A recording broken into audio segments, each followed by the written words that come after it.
ترمیم و بازسازی یادگاری تاریخی شهر پنجگنیت قدیم بعد تقریباً 3 سال انجام یافت. این یادگاری مشهور باستانی حدود 20 هکتار مساحت دارد و طرح احیا و حفظ آن در آزمون نگهداری یادگاری‌های باستانی آسیای مرکزی از سوی سفارت آمریکا در تاجیکستان پیروز شده بود. برای حفظ و برقرارسازیش نزدیک به $200,000 جدا گردیده و از سوی تشکیلات جمعیتی جوانان پیشصف عملی گردید. هیچ گنجی نیست از فرهنگ بیش تو توانی رو بر این گنج نه. برای من باعثی افتخار است که شریکی ما در سمت حفظ شهر باستانی پنجگنیت که به نزدیکی به روحت میراث جهانی یونسکو داخل کرده شد تجلیل می‌گردد.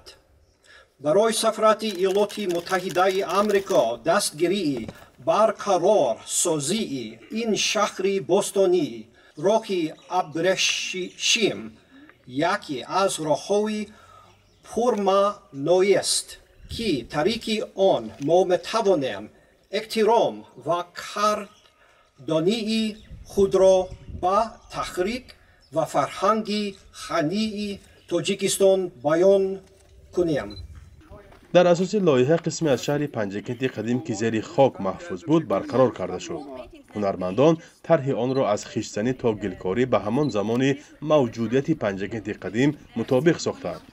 بغیر از پنجره بندی اطراف یادگاری اینچنین باقی مانده دیوار مدافعوی، تالار مهمانپذیرایی با نام رستمنامه، معبد زردشتی و دیوار مدافعوی مناره کنجی در شکل مانند به قدیمه بنیاد یافته است. این طرح در زمان عملی گشت که 5 عدد یادگاری تاریخی شهر پنجگنیت به فهرست میراثی بشری یونسکو شامل گردید. ضمناً بعد به استقلال رسیدن تاجیکستان با دستور و راهنمایی پیشوای معظم ملت جناب عالی محترم محمد رحمان در سیاست فرهنگی حکومت کشور ما تحقیق، حفظ و معرفی یادگاری‌های تاریخی جایگاه خاص را صاحب شد و در این راستا همکاری با سازمان‌های بین‌المللی شریکان رشد نیز راه‌اندازی شده است که نمونه بارز آن همکاری گسترده با ایالات متحده آمریکا خاصه خزینه سفیران آمریکا عاید به نگهداری میراث فرهنگی است. تا جایی که ما آگاهی داریم از سال 2001 این جانب برنامه خزینه سفیران آمریکا برای نگهداری میراث فرهنگی در تاجیکستان 17 لایحه را جهت حفظ و تجدید یادگاری‌های تاریخی با مبلغ عمومی بیش از $800,000 آمریکایی تطبیق نموده است. باستانشناسان میگویند که موضع قدیمه تاریخ بیش از 1,500 ساله دارد. درباره پنجگنیت قدیمه بغیر از دیوارنگاره‌های مشهورش که اکنون در آثارخانه ارمیتاژ روسیه قرار دارند، گفته میشد از کمترین شهرهای باستانی است که میشود در کوچه‌اش قدم زد. به علت بی نگاه و بین ماندنش چندین منطقه آن به خرابزار تبدیل یافته است.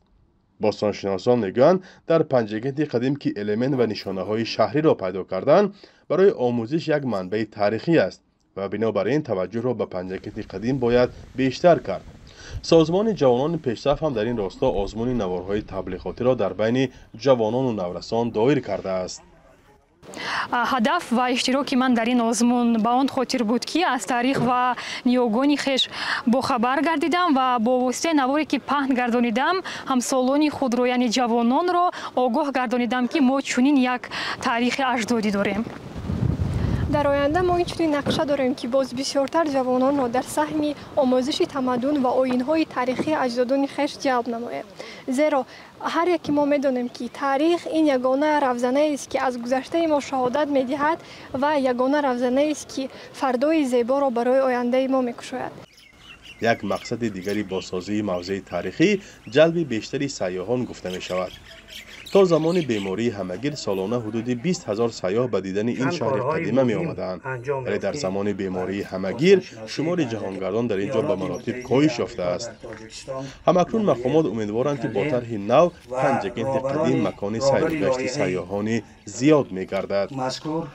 پنجگنیت قدیم بعد سرعزم دومین یادگاری تاریخی اینجاست که بر روی خط موضع‌های سیاحی جهان وارد شده است. حفریات در پنجگنت قدیم با جلب باستانشناسان داخل و خارج سال 1946 آغاز شده و اساساً عالمان روس سهم گذاشتند.